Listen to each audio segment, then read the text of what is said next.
Welcome to the Banker Lamp. Please enjoy the video. In this video, I will explain how to learn data science in 6 months. First, clearly define your learning goals and the specific area of data science you want to specialize in. Next, dedicate time to mastering foundational mathematics and statistics, as these are crucial for understanding algorithms. Then, choose either Python or R and become proficient in its core libraries for data manipulation and analysis. This structured approach will set a strong base for your journey. Once your foundation is solid, dive into essential data science skills. Learn how to manipulate and clean data efficiently using powerful libraries like pandas in Python.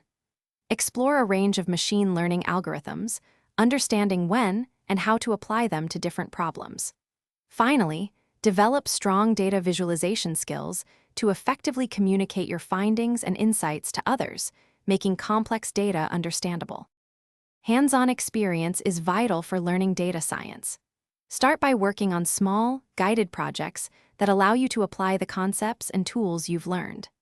Consider contributing to open-source projects or participating in Kaggle competitions to gain practical experience and collaborate. Most importantly, build a strong portfolio that clearly showcases your best data science projects and problem-solving abilities to potential employers. To further your journey, explore advanced topics such as deep learning, natural language processing, or big data technologies. Networking is key. Connect with other data scientists and attend industry events to stay updated and find opportunities. Remember to check the description for a link to the new Kindle Paperwhite and other great deals. Continuously refine your skills, seek feedback, and prepare for interviews by practicing common data science questions to land your dream role. Thanks for watching. If this was helpful, leave a like and consider subscribing. See you next time.